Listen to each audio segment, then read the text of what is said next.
Gold buyers, మీ కష్టాల్లో నమ్మకమైన మీ ఆత్మీయ నేస్తం.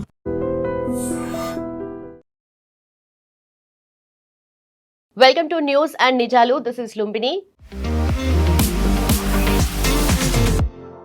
సో పార్లమెంట్లో ఎఫ్సిఆర్ఏ బిల్ ఇంట్రడ్యూస్ చేయడానికి ఆల్ సెట్. అంటే FCRA foreign contribution regulation act 2026. అయితే బేసిక్గా ఇది ఎందుకు వచ్చింది అండ్ దీని వెనక రీజన్స్ ఏంటి అండ్ ఇప్పుడు ఇంట్రడ్యూస్ చేస్తున్నారంటే ఏమన్నా ఇంకా ఏమైనా రూల్స్ని టైటన్ చేస్తున్నారా, ఇవన్నీ కూడా డిస్కస్ చేద్దాం. ఈ రోజు మనతో జాయిన్ అవబోతున్నారు senior journalist Suresh Kochattil sir మనతో పాటున్నారు. Let's talk to him. Hello sir, namaste sir. Foreign contribution regulation act అనేది ఇప్పుడు 2026లో ఇప్పుడు మనకు లాగా క్లియర్గా ఎన్ఫోర్స్ చేయడానికి గవర్నమెంట్ ట్రై చేస్తుంది. అండ్ మోస్ట్ ఇంపార్టెంట్గా దీంట్లో మానిటర్స్ అంటే మనకు ఫారెన్ నేషన్స్ నుండి వచ్చే ఫండ్స్ని మానిటర్ చేయడానికి, at the same time asset మేనేజ్మెంట్తో పాటు ట్రాన్స్ఫర్స్ మీద కూడా చాలా రూల్స్ అనేటివి టైటన్ చేస్తున్నారు అన్నట్టుగా అంటున్నారు. So what exactly is this sir? మనం ఫారిన్ ఈ రెగ్యులేషన్ అంటే కాంట్రిబ్యూషన్ రెగ్యులేషన్ యాక్ట్ అనేది 2010లో ఇది ఒకసారి మాడిఫై అయింది అన్నమాట పార్లమెంట్లో. It's an act of parliament. 2010లో ఎవరు ఉన్నారు? మన్మోహన్ సింగ్ గవర్నమెంట్ ఉన్నారు. సో న్యాచురల్లీ బీజేపీనో లేకుంటే మోదీ గారినో తప్పట్లేము, వాళ్ళు తీసుకొచ్చారండి. దీనికి కారణం ఏంటంటే చాలా మటుకు ఈ బయట నుంచి వచ్చే ఫండ్స్ ఇక్కడున్న ఎన్జిఓలు చాలా మటుకు మిస్యూజ్ చేశారు. సో దాన్ని అడ్డుకోవడానికి గవర్నమెంట్ తీసుకొచ్చిన ఒక చట్టం ఇది. 2010లో ఇది తీసుకొచ్చారు. 2010 తర్వాత మనం చూస్తున్నామంటే దీన్ని తర్వాత, ఎందుకంటే ప్రిడిసెసర్ లా దీనికన్నా ముందు 1976లో ఒకటి ఉండే, దాన్ని మాడిఫై చేసి ఇంప్రూవ్ చేశారనమాట. ఇందిరాగాంధీ పీరియడ్, ఆ టైంలో Indira Gandhi period. You're right. So ఇది బేసిక్లీ దీని చట్టాలు ఏమంటుందంటే, దీని ఇంప్లిమెంటేషన్ ఏముంటుందంటే, దీని బ్రైబరీ స్కామ్ ఒకటి జరిగింది ఎఫ్సిఆర్ఏలో చాలా మటుకు. సిబిఐ ఎఫ్సిఆర్ఐ ఆఫీషియల్స్ ఎన్జిఓలు కుమ్మక్కై చేసిన పనులు 2022లో సిబిఐ రేడ్ చేసి వీళ్ళ మీద చట్టాలు తీసుకొచ్చారు. మన్మోహన్ సింగ్ గవర్నమెంట్ దీన్ని ఎందుకు తీసుకొచ్చారంటే దానికి కారణం ఒకటి ఉంది. Kudankulam nuclear power plant project వ్యతిరేకంగా పెద్ద ఒక క్యాంపెయిన్ నడిపించారు. అది మనం అనుకున్న ఇనిషియల్ అక్కడున్న లోకల్ ప్రజలు చేశారు. వాళ్ళకు రేడియేషన్ కన్సర్న్స్ ఉంటుంది, ఇది న్యూక్లియర్ పవర్ ప్లాంట్ వస్తే మాకు ప్రాబ్లం ఉంటుంది, అది ఇది అని చెప్పేసి. కానీ చేపించిందంతా చర్చ్ వాళ్ళు. దాని వెనుక పాలిటిక్స్ ఉండే. ఎందుకంటే యుఎస్ గవర్నమెంట్కి ఏం కావాలంటే మనం వాళ్ళ వైపు నుంచి, వాళ్ళ దగ్గర నుంచి కొనాలని వాళ్ళకు ఒక ఇది ఉండే, ఏముండే. న్యూక్లియర్ పవర్ ప్లాంట్ వాళ్ళు ఎస్టాబ్లిష్ చేయాలి, వాళ్ళు స్థాపించాలి. ఎందుకంటే this is a 6-part plant అన్నమాట. దాంట్లో 3 సెటప్ అయినా ఇంకా 3 సెటప్ కావాల్సి. తో కూడంకులం వ్యతిరేకంగా చేస్తే క్యాంపెయిన్ చేసి రష్యాని ఎక్కడి నుంచి తరిమి కొడితే Russia is going to build it. మేము అంటే వెస్టింగ్ హౌస్ కానీ మిగతా యూఎస్ కంపెనీ వాళ్ళు ఇండియాకి టెక్నాలజీ అమ్మగలరు, వాళ్ళు సెటప్ చేస్తారు ప్లాంట్. చాలా పెద్ద ఘర్షణ జరిగింది, కొంత పోలీస్ ఫైరింగ్ జరిగింది, కొంతమంది చనిపోయారు. తర్వాత గవర్నమెంట్ తెలిసిపోయిందంటే ఇది నడిపించిందంతా చర్చ్ వాళ్ళు. వాళ్ళ వెనక నిల్లి డబ్బులు పెట్టి మనుషులు తీసుకొచ్చి క్యాంపెయిన్ నడిపించి దీన్ని వ్యతిరేకించడానికి ట్రై చేశారు. సో మన్మోహన్ సింగ్ గవర్నమెంట్కి అప్పుడు తెలిసిపోయింది క్యాంపెయిన్ ఇది ఇట్లా అని చెప్పి వాళ్ళు మార్పులు కూడా తీసుకొచ్చారు దానికన్నా ముందు 2010లోనే. తర్వాత మనకు తెలిసింది స్టెర్లైట్ అని చెప్పి ఇంకో కంపెనీ తూతుకుడిలో తమిళనాడులో కాపర్ ప్లాంట్ వేదాంత గ్రూప్ వాళ్ళది సెటప్ చేసి స్టార్ట్ చేసిన తర్వాత దాన్ని కూడా అడ్డుకున్నారు. అక్కడ కూడా పెద్ద క్యాంపెయిన్ నడిచింది దాని వ్యతిరేకంగా.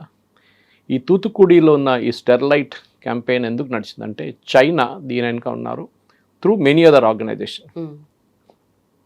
వాళ్ళ ఫ్రంటల్ కమ్యూనిస్ట్ ఆర్గనైజేషన్స్ని వాడుకొని చర్చ్ని ఇన్ఫ్లుయెన్స్ చేసి మళ్ళీ ఇదే గొడవ చేశారు వాళ్ళు. స్టెర్లైట్ బంద్ చేసేసారు. యాక్చువల్లీ పొల్యూషన్ నార్మ్స్ కానీ అది మీట్ కాలేదని చెప్పి సుప్రీంకోర్టు దాని వ్యతిరేకంగా ఒక పిటిషన్ వచ్చినప్పుడు వాళ్ళు బ్యాన్ చేసేసారు. అప్పుడు దాకా మనం ఇనీషియల్ స్టేజ్లో మనం ఇంపోర్ట్ చేస్తుండే కాపర్ మన దేశానికి. అండ్ కాపర్ అనేది ప్రతి దాంట్లో వాడుకుంటాం, ప్రతి ఎలక్ట్రానిక్ ఐటెంలో ఉంటుంది. ఈవెన్ హౌస్ హోల్డ్ ఐటమ్స్లో మీకు కనిపిస్తుంది, కాపర్ వెసల్స్ కనిపిస్తుంది మీకు. అది కాకుండా మీకు నార్మల్ ఇండస్ట్రీలో కూడా మోటార్ వెహికల్స్లో అన్ని ప్లేసెస్లో కాపర్ కనిపిస్తుంది మీకు. సో మనం ఇంపోర్ట్ చేస్తుండే బయట నుంచి. కానీ స్టెర్లైట్ సెటప్ చేసిన తర్వాత మనం ఎక్స్పోర్ట్ చేయడం మొదలుపెట్టాం. అంటే మనకున్న కెపాసిటీ సరిపోయింది, మనకున్న డిమాండ్ సరిపోయిన తర్వాత ఎక్స్పోర్ట్ చేయడం మొదలుపెట్టారు. ఆ మార్కెట్ చైనాని కొట్టారు ఇమ్మీడియట్గా వెళ్ళి. చైనాకే పెద్ద ప్రాబ్లం అయిపోయింది, చైనా అండ్ పాకిస్తాన్. ఎందుకంటే పాకిస్తాన్ వీళ్ళకు రా మెటీరియల్ సప్లై చేస్తుండే చైనాకి. సో ఇది ఎట్లయినా అడ్డుకోవాలని చెప్పి దీన్ని క్యాంపెయిన్ నడిపించారు, స్టెర్లైట్ క్లోజ్ చేయించారు. స్టెర్లైట్ క్లోజ్ చేసిన తర్వాత India is now a net importer of copper. మనం మళ్ళీ ఇంపోర్ట్ చేసుకుంటాం. ఎవరి దగ్గర నుంచి? చైనా దగ్గర నుంచి. సో ఇది మన దేశంలో నడుస్తున్న క్యాంపెయిన్, ఈ ఎన్జిఓల పని ఇది. ఒక 80% మంది ఇదే పని చేస్తారు, ఒక 20% జెన్యున్ పని చేస్తారు. మన దేశంలో 25,000 ఎన్జిఓల లైసెన్సెస్ క్యాన్సిల్ చేశారు మోదీ గవర్నమెంట్ వచ్చిన తర్వాత. ఆల్మోస్ట్ ఒక 16,000 మంది వాళ్ళ 15,000 సంథింగ్ వాళ్ళ రిజిస్ట్రేషన్ ల్యాప్స్ అయిపోయిందని ఇంటిమేట్ చేశారు గవర్నమెంట్. అంటే మీరు 5 సంవత్సరాల్లో ఏ ఎన్జిఓ అయినా కానీ, ఏ సొసైటీ అయినా కానీ, ఏ అసోసియేషన్ కానీ మీరు ఎఫ్సిఆర్ఐ తీసుకుంటే మీరు రిజిస్టర్ చేయాల్సి వస్తుంది. ఏదో ఒకసారి తీసుకుంటే అయిపోతుందని కాదు. సో దాంట్లో 15,000 మంది పోయారు. సో టోటల్ మన దగ్గర ఉన్న 50,000లో ఇప్పుడు ఉన్నది 15,000, 14,000 సంథింగ్ ఎన్జిఓలు ఉన్నారు. దాంట్లో మ్యాక్సిమం సౌత్ ఇండియాలో ఉన్నది ఎక్కువ, కొంచెం నార్త్ ఈస్ట్లో ఎక్కువ ఉన్నారు. మళ్ళీ ఇది ఒక ఎఫ్సిఆర్ఐ రిజిస్ట్రేషన్ చేయాలంటే దానికి కావాల్సిన చాలా చట్టాలు ఉన్నాయి. One of the main thing is centralised bank account ఉండాలి. మీరేదో పల్లెటూరులో వెళ్ళి ఒక బ్యాంక్ అకౌంట్ ఓపెన్ చేసి అక్కడి నుంచి ఆపరేట్ చేసి సెంట్రల్ గవర్నమెంట్ దాన్ని మానిటర్ చేయలేరు. సో వీళ్ళు ఏం చేస్తారు, ఇప్పుడు సెంట్రల్ గవర్నమెంట్ ఏం చేస్తారు, చట్టం తీసుకొచ్చినప్పుడు ఇచ్చి ఉంది. State bank of India parliament branch అని చెప్పి ఒక బ్రాంచ్ ఉంది ఢిల్లీలో. ఈ బ్రాంచ్లోనే వీళ్ళు అకౌంట్ ఓపెన్ చేయాలి. మీరు ఇప్పుడు ఉన్న దాని ప్రకారం మీరు ఎక్కడి నుంచైనా ఆపరేట్ చేసుకోవచ్చు దాని తర్వాత, కానీ అకౌంట్ అక్కడి నుంచి ఉంటుంది. సో సెంట్రల్ గవర్నమెంట్ ఉన్న ఏజెన్సీస్ అక్కడి నుంచి మానిటర్ చేస్తారు. అది ఈడీ ఉండొచ్చు, అది సిబిఐ ఉండొచ్చు, లేకుంటే ఈవెన్ ఇన్కమ్ ట్యాక్స్ డిపార్ట్మెంట్ ఉండొచ్చు. వాళ్ళు కాన్స్టెంట్గా మానిటర్ చేస్తుంటారు ఎంత డబ్బులు వస్తున్నాయి, ఎంత డబ్బులు పోతున్నాయి. సో ఇది ఎఫ్సిఆర్ఐది జరిగిందన్నమాట. ఇప్పుడు ఎఫ్సిఆర్ఐలో కొంచెం అమెండ్మెంట్స్ తీసుకొస్తున్నారు గవర్నమెంట్. అది మనం అర్థం చేసుకోవాలి, ఎందుకు ఈ అమెండ్మెంట్స్ తీసుకొస్తున్నారు, దాని రీజనింగ్ ఏంటి. ఈ ఎఫ్సిఆర్ఐని చాలా మటుకు మిస్యూజ్ చేసుకుంటున్నారు. అంటే మీరు తీసుకొచ్చిన దాని కాదు డబ్బులు వాడుకుంటున్నది. మీరు ఫర్ ఎగ్జాంపుల్ మీరు ఎడ్యుకేషనల్ పర్పస్ అని చెప్పి బయట నుంచి ఒక 50 కోట్లు తెచ్చుకుంటారు ఫారిన్ కరెన్సీలో, కానీ ఆ 50లో మీరు 10 కోట్లు కూడా వాడరు. మిగతా 40 కోట్లు ఎక్కడ పోయింది ఎవరికి తెలియదు. అన్ని ఫేక్ అకౌంట్లు తయారు చేసి, అన్ని ఫేక్ బిల్స్ తయారు చేసి, మేము ఆ బిల్డింగ్ కట్టాము, ఈ బిల్డింగ్ కట్టాము, అక్కడ స్కూల్ కట్టాము, ఇక్కడ స్కూల్ కట్టామని చెప్పి, ఒకటి ఆంధ్రప్రదేశ్లో స్కూల్, ఒక తమిళనాడులో స్కూల్, ఒకటి నాగాలాండ్లో స్కూల్, ఒకటి ఛత్తీస్గఢ్లో స్కూల్ అని చెప్పి అట్లా చేస్తారనమాట. ఇప్పుడు గవర్నమెంట్ అంటున్నారు సారీ, ఈ అమెండ్మెంట్లో you have to be reason specific, geographically. అంటే మీరు ఆంధ్రప్రదేశ్లో మీ ఎన్జిఓ ఉంది, మీరు ఇక్కడే ఆపరేట్ చేస్తున్నారా, ఆ స్పెసిఫిక్ ఇవ్వాలి. Okay, then you register like that. ఏదో 10 చోట్లలో మీరు మొదలు పెడితే కన్ఫ్యూజన్ అయిపోతుంది, ట్రాక్ చేయడానికి చాలా కష్టం అయిపోతుంది, మిస్యూజ్ ఉంటుంది. రెండవది మీరు ఏం చేస్తున్నారో దానికి 5 హెడ్స్ ఆఫ్ అకౌంట్లో తీసుకొచ్చారు. రిలీజియస్, కల్చరల్, మీరు హెల్త్ కేర్ ఉంటుంది, ఇట్లాంటి 5 హెడ్స్ ఆఫ్ అకౌంట్లో తీసుకొచ్చారు గవర్నమెంట్. ఇప్పుడు ఈ చట్టంలో కొత్త దాంట్లో amendment, this is FCRI amendment. FCRI చట్టం ఉంది, దాన్ని అమెండ్ చేస్తున్నారు అన్నమాట. సో దాని ప్రకారం మీరు స్పెసిఫిక్లీ ఈ 5 కండిషన్స్కే తీసుకురావాల్సి వస్తుందన్నమాట.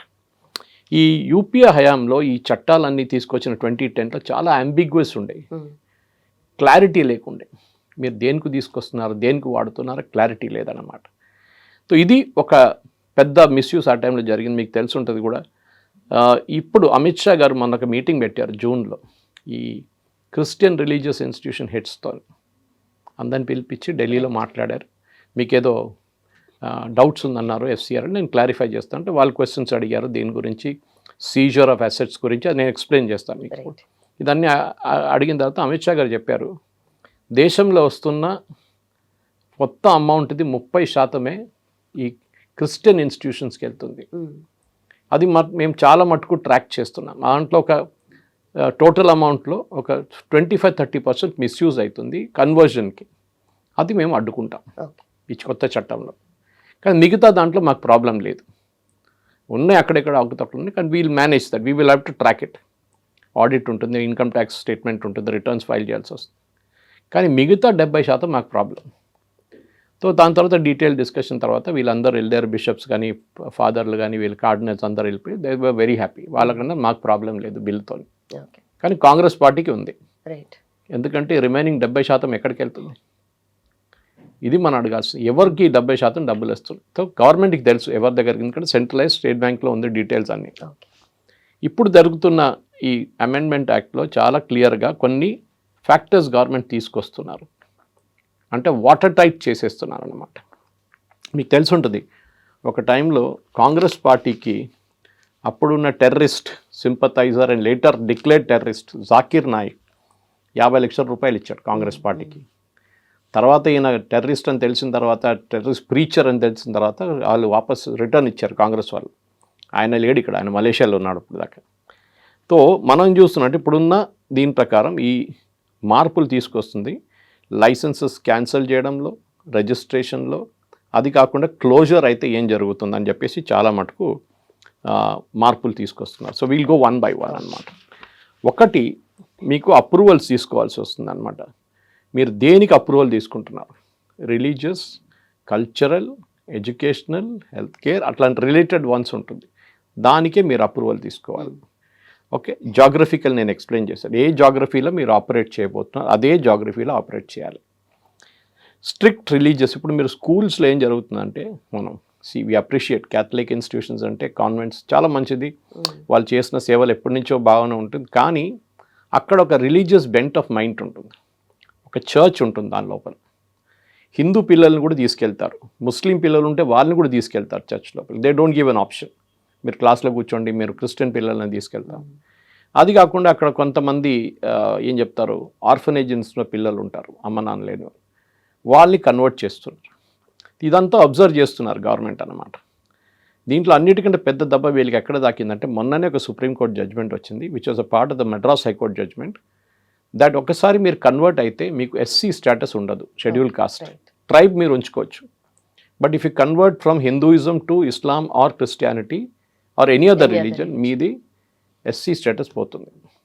దానికి కారణాలు ఉన్నాయి, ఎందుకంటే హిందూ రిలీజన్లోనే డిస్క్రిమినేషన్ ఉందని చెప్పి ఎస్సీ ఎస్టీ స్టేటస్ తీసుకొచ్చారు, schedule tribe and schedule caste. దాని తర్వాత ఓబీసీలు కూడా ఇంక్లూడ్ చేశారు. కానీ క్రిస్టియానిటీలో అది లేదంటున్నారు, దానికోసం కదా క్రిస్టియానిటీకి వెళ్ళింది వీళ్ళు. కానీ అక్కడ కూడా ఉండదంటే మళ్ళీ మీరు క్రిస్టియానిటీకి ఎందుకు వెళ్ళారు, ఆర్ ఇస్లాంకి వెళ్ళారు? అక్కడ డిస్క్రిమినేషన్ ఉందంటే మళ్ళీ క్యాస్ట్ లేదు ఇస్లాంలో. కోర్స్ వాళ్ళకి షియా సున్నీ అట్లాంటివి ఉన్నాయి కొన్ని. ఈవెన్ నార్త్ ఇండియాకి వెళ్తే, మీరు కాశ్మీర్కి వెళ్తే బకర్వాల్ చెప్పే కమ్యూనిటీ ఉంటారు Jammu Kashmir, they are ST schedule tribe. వాళ్ళు ఈ మేకల్ని చేస్తారు వాళ్ళు అనమాట, they take care of herding of the sheeps. అట్లాంటి నార్త్ ఈస్ట్లో చాలా కమ్యూనిటీస్ ఉన్నారు, they are also schedule caste, schedule tribes, కానీ they are actually north tribals అన్నమాట. వాళ్ళు కన్వర్ట్ చేసుకున్నారు చాలా మటు. ఈవెన్ ఛత్తీస్గఢ్లో big conversion is going on. దీన్ని అరికట్టడానికి గవర్నమెంట్ ఇప్పుడు కొన్ని చర్యలు తీసుకుంటున్నారు అన్నమాట. లాస్ట్ ఇయర్ మనం చూస్తే మొత్తం డొనేషన్స్ వచ్చిన దాంట్లో ఫైనాన్షియల్ ఇయర్ 25-26లో కర్ణాటక, అస్సాం, వెస్ట్ బెంగాల్, ఛత్తీస్గఢ్, ఈ 4 ఈ స్టేట్స్కే మ్యాక్సిమం అమౌంట్ వెళ్ళింది. అది ఎందుకు వెళ్ళింది మీరు గెస్ట్ చేసుకోవచ్చు. ఛత్తీస్గఢ్లో లెఫ్ట్ వింగ్ ఎక్స్ట్రీమిజం నడుస్తుండే అప్పుడు, Naxalites. Government dead line ఇచ్చిండే, April 30కి మేము ఫినిష్ చేసేస్తాం. సడన్గా అమౌంట్ అక్కడ వెళ్ళడం మొదలుపెట్టింది, ట్రైబల్స్ని కన్వర్ట్ చేయడం మొదలుపెట్టారు. చాలా ఇన్స్టిట్యూషన్స్ అక్కడ వచ్చేసింది, చర్చిలు రావడం మొదలుపెట్టి. మన దగ్గర కూడా తెలంగాణ, ఆంధ్ర వైపు వెళ్తే మొత్తం చర్చిలు కనిపిస్తాయి మీకు. దానికి వస్తున్న డబ్బులు ఎక్కడి నుంచి వస్తున్నాయి, ఎవరు పంపిస్తున్నారు? ఒక చిన్న ఇండస్ట్రీగా మారిపోయింది. ఒక పాస్టర్గా ఉంటే మీకు టార్గెట్ ఇస్తారు, వాళ్ళు ఇంతమందిని కన్వర్ట్ చేయాలి, మీరు నెలకి ఇంతమందిని కన్వర్ట్ చేస్తే మీకు ఇంత జీతం టార్గెట్ ఉంటుంది, ఒక మనిషిని కన్వర్ట్ చేస్తే ఇంత అని చెప్పేసి. ఫ్రీడమ్ ఆఫ్ రిలీజియన్ అని ప్రాక్టీస్ చేయడానికి కాన్స్టిట్యూషనల్ రైట్ ఇచ్చారు, కానీ కన్వర్షన్కి రైట్ ఇవ్వలేదు. మీరు మీకు ఎంత ప్రేమ ఉంటుంది రిలీజియన్తో, మీరు ఎవరు చెప్పకుండానే మీరు కన్వర్ట్ చేసుకోవచ్చు. కానీ మీరు వెళ్ళి పదే ఆయన్ని పర్సువేడ్ చేసి లాస్ట్లో కన్వర్ట్ చేసి వాళ్ళకి డబ్బులు కానీ మిగతా ఇచ్చేసి ఎంటైజ్ చేసి తీసుకొస్తుంది, దాన్ని గవర్నమెంట్ ఆపుతుంది. నో ప్రొటలైజేషన్ అనమాట, అబ్సల్యూట్లీ నథింగ్. రెండోది, మూడోది అని చెప్పొచ్చు మనం, strict religious and educational cultural limits. మీరు ఒక స్కూల్లో ఒక ప్లే ఆర్గనైజ్ చేశారు, దాంట్లో మీరు రిలీజియస్ కానటేషన్స్ తీసుకొస్తే దాన్ని ఆపేస్తారు. It should not be done అన్నమాట. నో కన్వర్షన్, నేను ఆల్రెడీ చెప్పాను. No political classes. మీరు మీ స్కూల్ నడిపిస్తున్నారు, కాలేజ్ నడిపిస్తున్నారు, అన్నీ చేస్తున్నారు, ఆర్ ఈవెన్ సండే క్లాస్ నడిపిస్తున్నారు, దాంట్లో మోదీ గారిని తిట్టడమో, గవర్నమెంట్ని తిట్టడమో, any government for that matter, Modi government అని లేదు, స్టేట్ గవర్నమెంట్ ఉండొచ్చు, ఇక్కడున్న కాంగ్రెస్ గవర్నమెంట్ తిట్టడం, లేకుంటే తమిళనాడులో ఉన్న జోసెఫ్ స్టాలిన్ గవర్నమెంట్ తిట్టడం, ఏమైనా ఉండొచ్చు. Okay, Joseph Vijay, sorry. So ఇట్లాంటి దాంట్లో చాలా మటుకు గవర్నమెంట్ స్ట్రిక్ట్ తీసుకొచ్చారు క్లాజెస్. No ideological content. మీరు ఐడియాలజీని మళ్ళీ తీసుకురాకూడదు దీంట్లో, స్కూల్స్ కానీ ఎడ్యుకేషనల్ ఇన్స్టిట్యూషన్స్లో. చాలా మటుకు టైట్ ఫైనాన్షియల్ కంట్రోల్స్ పెట్టారు. Audit, filing of returns if required. దాని తర్వాత చాలా ఇంపార్టెంట్ అంటే రెస్ట్రిక్షన్స్ పెట్టారు. వీళ్ళు ఏం చేస్తారు, ఎగ్జాంపుల్ ఇస్తాను మీకు. వీళ్ళు బయట నుంచి 10 కోట్లు తెచ్చుకుంటారు, తెచ్చుకొని దాంట్లో ఒక 30% వాడతారు. కానీ బయట పేపర్లు ఏం చూపిస్తారంటే మేము 90% వాడేసాము, మాకు నెక్స్ట్ ఇన్స్టాల్మెంట్ కావాలని చెప్పి మళ్ళీ ఎఫ్సిఆర్ఏ వాళ్ళు యూఎస్లో చాలామంది ఉన్నారు రెడీ డొనేట్ చేయడానికి, రైట్. వాళ్ళ దగ్గర నుంచి తెచ్చుకుంటారు. కానీ ఈ అమౌంట్ ఇక్కడ ఉంది, ఓకే, ఆ అమౌంట్ వాడలేదు ఇంకా. సో గవర్నమెంట్ అంటున్నారు 75% మీకు వచ్చిన డబ్బులు ఫస్ట్, దాన్ని వాడిన తర్వాతనే మీరు నెక్స్ట్ ఇన్స్టాల్మెంట్కి అప్లై చేయొచ్చు. Okay. Okay, and 10 lakhs you have to use in 2 years minimum. మీరు డబ్బులు తీసుకెళ్ళి బ్యాంకులో పెట్టడం కాదు, మిగతా ఇక్కడ ఎఫ్డీలో పెట్టడం కాదు, కోఆపరేటివ్ బ్యాంక్స్లో పెట్టడం కాదు. మీరు 10 లక్షలైనా మీ అమౌంట్ మినిమం 2 yearsలో వాడాల్సి వస్తుంది, 2 financial yearsలో. ఓకే, ఇన్స్టాల్మెంట్ రెస్ట్రిక్షన్ మీకు చెప్పాను. ఇప్పుడు అసెట్ సూపర్విజన్, ఇక్కడే పెద్ద గొడవ నడుస్తుంది. ఏం జరుగుతుందంటే మీరు ఒక ఎన్జిఓ స్టార్ట్ చేస్తారు, ఓకే, స్టార్ట్ చేసి 5 సంవత్సరాలు కదా పీరియడ్, దాని తర్వాత మీరు రిన్యూ చేయరు దాన్ని, you allow it to lapse. మీరు వచ్చిన డబ్బులతోని మీరు ఒక చర్చ్ కట్టుకున్నారు, స్కూల్ కట్టుకున్నారు, కొన్ని బిల్డింగ్స్ కట్టుకున్నారు, దాంతో ఒక 10 కార్లు కొనుక్కున్నారు, 5 బస్సులు కొనుక్కున్నారు, అన్నీ చేస్తారు. ఇప్పుడు మీరు ఈ ల్యాప్స్ అయినప్పుడు ఏమైపోతుందంటే ఈ ప్రాపర్టీ అంతా ఎవరిది ఉందో వాళ్ళకి వెళ్ళిపోతుంది, ఓకే, ఇండివిజువల్కి. ఎన్జిఓ పేరు మీద ఉంటుంది కానీ ఎన్జిఓ లేదు కదా. లేదు. ఆర్ వాట్ ఈ does smartly is he or she, వాళ్ళు ఈ ప్రాపర్టీ ల్యాప్స్ అయిన తర్వాత ఇమీడియట్లీ అమ్మేసుకుంటారు. ఓకే. ఒకరిని పిలిచి చెప్తారు, అదే రెడీమేడ్ స్కూల్ ఉంది ఒకటి కొనుక్కొని నా దగ్గర నుంచి ఇంత 5 కోట్లు 10 కోట్లు ఇచ్చేసి తీసుకోండి, మీరు ల్యాండ్ ఉంది అంత ఉందని చెప్పి. కానీ మీరు దేనికి తీసుకొచ్చారు? అది స్కూల్ నడిపించడానికి తీసుకొచ్చారు, మీ పేరు మీద, అంటే మీ ఎన్జిఓ పేరు మీద నడిపించడానికి తీసుకొచ్చారు. మళ్ళీ మీరు ఎట్లా మిస్యూజ్ చేస్తారు? దాన్ని గవర్నమెంట్ క్రాక్ డౌన్ చేస్తున్నారు. నో, అట్లా చేస్తే మీరు 5 సంవత్సరాల తర్వాత మీ ఎన్జిఓ ల్యాప్స్ అయితే and you are not renewing it, ఆ ప్రాపర్టీ మీరేమేమి ఉందో మీ పేరు మీద it will go to designated authority. అది సెంట్రల్ లెవెల్ ఉంటుందా, స్టేట్ లెవెల్లో ఉంటుందా, బిల్ వచ్చిన తర్వాతనే మనకు తెలుస్తుంది క్లియర్గా. ఇప్పుడైతే మనకు బిల్ చూడలేదు మనం, కానీ బ్రాడ్ కాంటియోస్ ఇది ఉందని తెలుసు. సో ఈ డెసిగ్నేటెడ్ అథారిటీ మీద వీళ్ళు గొడవ చేస్తున్నారు. ఎందుకంటే చాలా మటుకు బ్రిటిష్ టైం నుంచి ఎస్పెషలీ క్రిస్టియన్ ఇన్స్టిట్యూషన్స్లో ఈ ప్రాపర్టీ అంతా అయోమయంగా ఉంది కంప్లీట్గా. ఇప్పుడు మీరు సికింద్రాబాదే తీసుకోండి, it was Bolarum was Alwal Bolarum, ఆ ఏరియా అంతా బ్రిటిష్ కంటోన్మెంట్ ఉండే, బ్రిటిష్ ఆర్మీ ఉండేది. విన్స్టన్ చర్చిల్ కూడా ఉన్నారు, ఈ స్టేడియా ఫర్ ఇయర్ ఇన్ బొలారం. ఆ టైంలో ఈ వాజ్ సబ్ లెఫ్టినెంట్ అప్పుడు ఆర్మీలో. అట్లాంటి చాలా మటుకు అక్కడ చర్చెస్ ఉండే వాళ్ళది. ఆ చర్చెస్కి ప్రాపర్టీ ఉంది. ఇన్ఫ్యాక్ట్ భారతదేశంలో అందరికన్నా ఎక్కువ ల్యాండ్ హోల్డింగ్స్ ఇండియన్ రైల్వేస్ తర్వాత ఉన్నది చర్చ్కి. అంటే ఆ బ్రిటిష్ టైంలో వాళ్ళు ఇచ్చేశారు, ఎంత ల్యాండ్ కావాలంటే ల్యాండ్ ఇచ్చేశారు. కానీ ఇప్పుడు ఏమైందంటే వీళ్ళ నడిమిట్లోనే డివిజన్స్ రావడం మొదలుపెట్టింది. There is Catholic, there is Methodist, okay, there is Protestant, జియో విట్నెసెస్, అట్లా కేరళలో మార్థోమా, జేకోబైట్, సిరియన్, చాలా మటుకు ఫ్యాక్షన్స్ ఉన్నాయన్నమాట. సో వీళ్ళు వీళ్ళ దగ్గర ఉన్న ల్యాండ్ హెస్ బికమ్ బంగారం. సో దాని గురించి గొడవ నడుస్తుంది అన్నమాట వాళ్ళ నడిమిట్లోనే. ఓకే, ఒక చర్చ్ వాళ్ళు ఇంకో చర్చ్ వాళ్ళకి రానియట్లేదు. కేరళలో మార్థోమా చర్చ్ వెంట supreme court all the way, Jacobite and Syrian Marthoma, అది ఒక పెద్ద కేసు నడిచింది అనమాట. సో గవర్నమెంట్ ఏమన్నారు, sorry, you will have to, if you close your NGO, ఆ అసెట్ సెంట్రల్ అథారిటీకి వస్తుంది. దాని క్లారిటీ మనకు బిల్ వచ్చిన తర్వాతనే వస్తుంది. ఎవరు ఉంటారో సెంట్రల్ అథారిటీలో, ఎవరు అడ్మినిస్ట్రేట్ చేస్తారా ప్రాపర్టీని, రేపు ఒక స్కూల్ టేక్ ఓవర్ చేస్తే వాళ్ళు నడిపిస్తారా, లేకుంటే వాళ్ళు ఇంకొకరిని పిలిచి ఆ స్కూల్ వాళ్ళకి అప్పగిస్తారా అని మనకు తెలియాలన్నమాట. ఇది next. The other thing that we need to understand is, ఈ డోనర్స్ నీకు ఒక federation of churches of north America అని చెప్పి ఎవరో మీకు డొనేట్ చేస్తారు, ఒక 10 కోట్లు 20 కోట్ల రూపాయలు. ఎవరు వీళ్ళు? They are only a front. Right. వాళ్ళ వెనక వాళ్ళకి డబ్బులు ఎవరు ఇచ్చారు ఇది మనకి ఇప్పుడు దాకా తెలియదు. We note never ask that.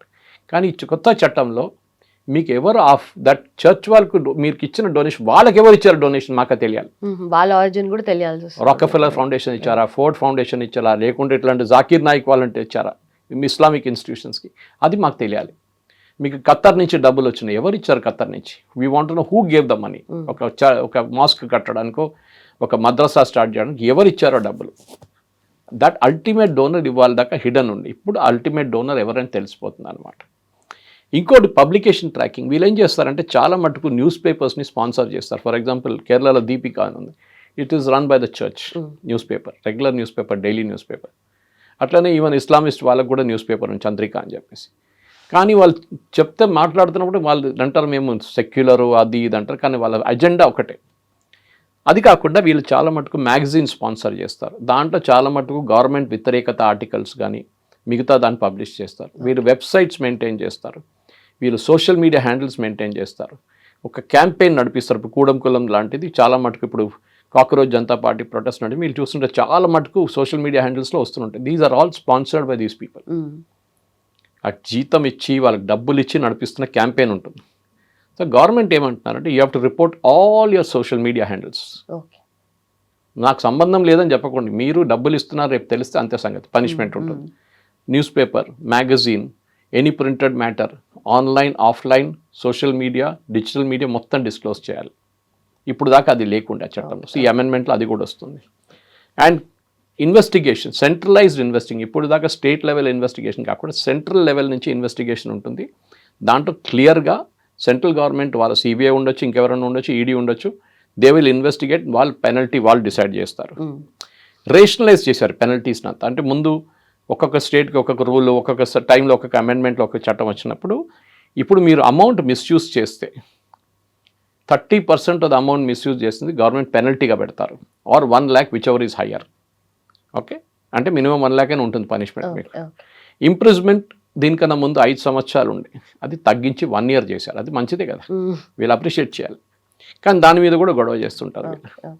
ఇదన్నీ చట్టాలు తీసుకొచ్చిన అమిత్ షా గారు ఇప్పుడు దాన్ని ప్రజెంట్ చేయబోతున్నారు. బహుశా మండే రోజు it might come to parliament and it requires a simple majority. 2/3 majority అక్కర్లేదు. ఉమెన్స్ రిజర్వేషన్ బిల్లో డీలిమిటేషన్ పార్ట్ ఉండే చూడండి, దాట్ కాన్స్టిట్యూషన్ 2/3 మెజారిటీ కావాలి దానికి. దీనికి సింపుల్ మెజారిటీ పాస్ అయిపోతుంది లోక్సభలో, రాజ్యసభలో ఏ ఇష్యూ ఉండదు.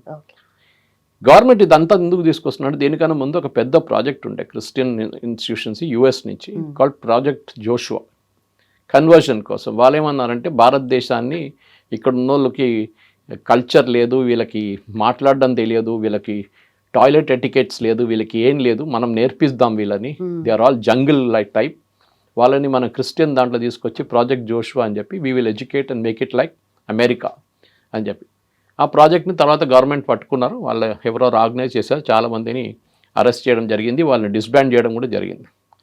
కానీ రీసెంట్లీ ఇంకొక స్కామ్ బయటకు వచ్చింది. It was called project Timothy. Timothy project. దాంట్లో ఏం జరిగిందంటే అమెరికా నుంచి 1000 డెబిట్ కార్డులు ఒక అమెరికన్ బ్యాంక్ పేరు మీద భారతదేశానికి వచ్చింది. 1000 డెబిట్ కార్డులు ఇక్కడ వచ్చి అన్ని స్టేట్స్లో ఈ కార్డు డిస్ట్రిబ్యూట్ అయింది. అది గవర్నమెంట్కి ఎట్లా తెలిసిందంటే గుజరాత్లో ఒక ఇన్సిడెంట్ జరిగింది. అక్కడ ఒక పూజారి ఉండే టెంపుల్లో, ఆయన ఒకరోజు చూస్తే ఇది లేదు, టీకా లేదు, ఏం లేదు, క్రాస్ వేసుకుని తిరుగుతున్నారు పూజారి. సో డౌట్ వచ్చింది పక్కన, ఏంట్రా నిన్నదాకా పూజారి ఉన్నాడు ఇప్పుడు ఏమైందంటే క్వశ్చన్ చేస్తే నేను రథం మార్చుకున్నాను. వచ్చా ఓకే ఫైన్, మీ చాయిస్ మీద చూస్తే వాళ్ళ కొడుకు మొన్నదాకా స్కూటర్ మీద తిరుగుతున్నాడు, కార్లో తిరుగుతున్నాడు ఇప్పుడు.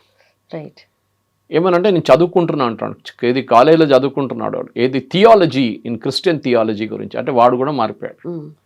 సో వీళ్ళు బ్యాక్గ్రౌండ్ ఇన్వెస్టిగేట్ చేస్తే వాడికి బ్యాంక్ అకౌంట్లో ప్రతి నెల 2,50,000 రూపాయలు వచ్చి పడుతుంది. అది కాకుండా ఈ కారు ఇదంతా వాళ్ళకి ఇచ్చారు. చదువుకుంటున్నాడు, స్టూడెంట్ థియాలజీ.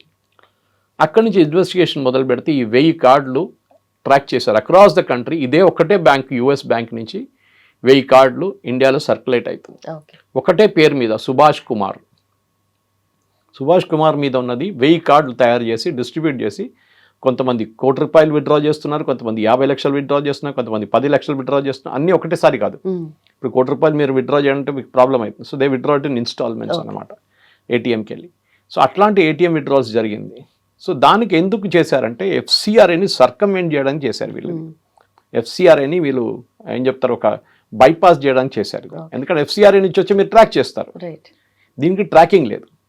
సో ఇదొక పెద్ద స్కామ్గా మారిపోతుంది ఇప్పుడు. ఎందుకంటే ఎఫ్సిఆర్ అంటే లీగల్ రూట్లో యాక్చువల్ పేమెంట్ వస్తుంది, ఆ పేమెంట్ని మీరు ట్రాకిల్ చేస్తారు. ఫర్ ఎగ్జాంపుల్ దీంట్లో ఈ 30% క్రిస్టియన్ ఇన్స్టిట్యూషన్ చెప్పాను చూడండి, మిగతా 70%లో ఒక ట్రాన్సాక్షన్ 2-3 ట్రాన్సాక్షన్ ట్రాక్ చేస్తే ఈ తిమోతి ఇనిషియేటివ్ కింద వచ్చింది. Because it's also part of Christian this one. ఆ పేమెంట్స్ బంగ్లాదేశ్కి వెళ్ళింది. 3 బంగ్లాదేశ్ నుంచి 3 కార్డులు ఆపరేట్ అయినాయి. ఈ అమౌంట్ ఛత్తీస్గఢ్కి వెళ్ళిన అమౌంట్ కూడా బంగ్లాదేశ్కి వెళ్ళిన తర్వాత, ఎందుకు బంగ్లాదేశ్, వెస్ట్ బెంగాల్కి వెళ్ళిన అమౌంట్ బ్యాంక్ నుంచి ట్రాన్స్ఫర్ అయింది, బంగ్లాదేశ్ నుంచి అది మన వెస్ట్ బెంగాల్ నుంచి విత్డ్రా చేసి బంగ్లాదేశ్కి పంపిస్తున్నారు, పట్టుకున్నారు. బంగ్లాదేశ్కి ఎందుకు పంపిస్తున్నారని తర్వాత ఇన్వెస్టిగేటివ్ ఏజెన్సీ మమతా బెనర్జీ టైంలో జరిగింది.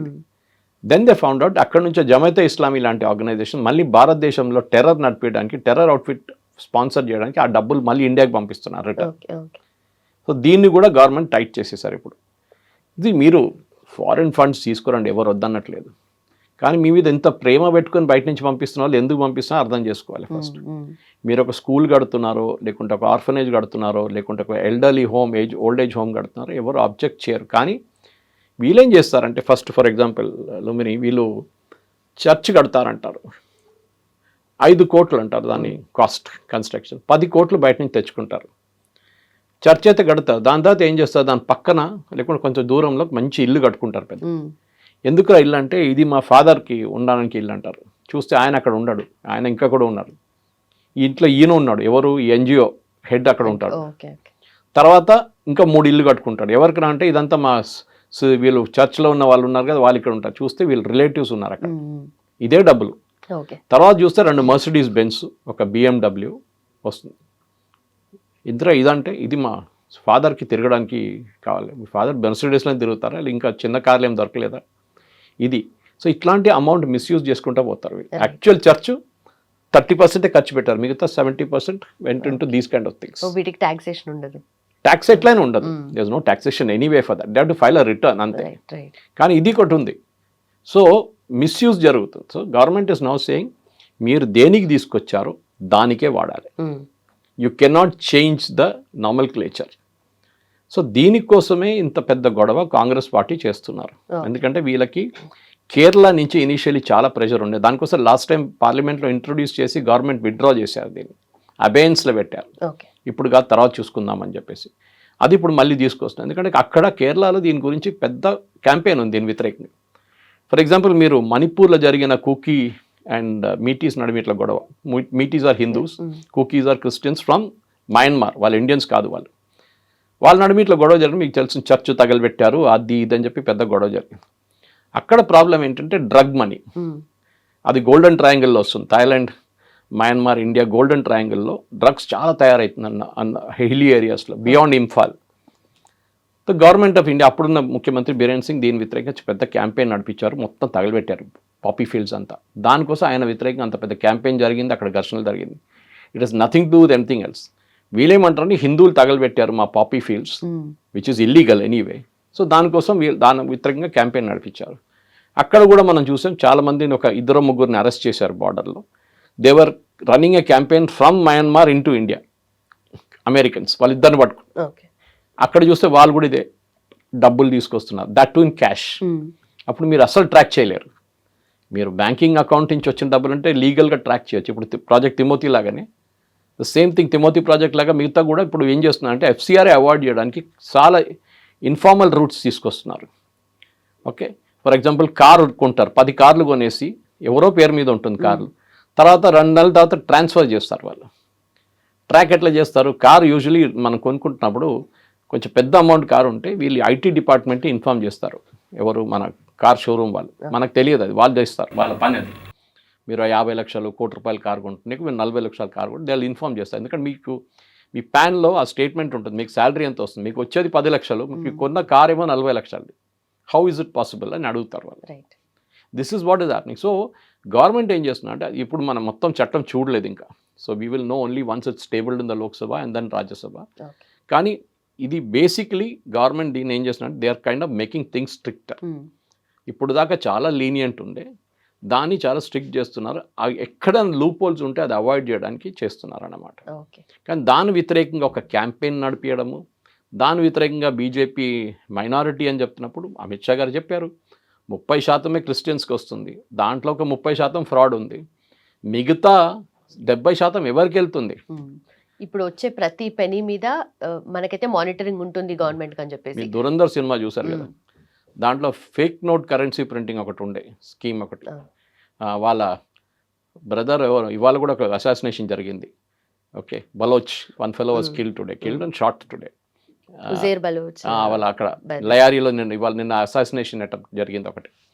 ఈ ఫేక్ నోట్ కరెన్సీ కూడా ఇదే ఉండే, అది ఇంకో వే ఆఫ్ డూయింగ్ థింగ్స్ అన్నమాట.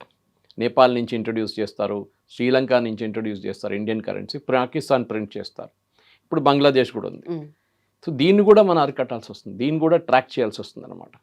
ఎందుకంటే గవర్నమెంట్ చెక్ చేస్తున్నారని తెలిసిన వాళ్ళు బ్యాంకింగ్ రూట్ వాళ్ళు వాడుకోరు, నాన్ బ్యాంకింగ్ రూట్స్ వాడుకుంటారు. సో దీన్ని ఇంకొక దట్ ఈస్ అనదర్ గేమ్. అది మన ఇంటెలిజెన్స్ ఏజెన్సీస్ వాళ్ళు చేస్తున్నారు. వాళ్ళు ఎక్కువ బయట మాట్లాడరు దాని గురించి. కానీ ఎవ్రీ ప్లేస్ గవర్నమెంట్ కాశ్మీర్లో డిమానిటైజేషన్ జరిగిన తర్వాత ఇవాళ దాకా రాళ్ళు విసరడం జరగలేదు. లేకుంటే it was a regular affair they. ఒక మిలిటరీ ఆపరేషన్ నడుస్తున్నప్పుడు కానీ ఇంకొక టెర్రరిస్ట్ ఆపరేషన్ వ్యతిరేకంగా నడుస్తున్నప్పుడు ఆర్ ఫ్రైడే ప్రేయర్స్ తర్వాత రాళ్ళు విసరడం కామన్ ఉండే. కానీ 500 రూపాయల నోట్ 5 రోజు బ్యాన్ చేశారు. ఆ రోజు నుంచి పాకిస్తాన్ నుంచి రావడం బంద్ అయిపోయింది. రాళ్ళు విసరడం కూడా క్లోజ్ అయిపోయింది.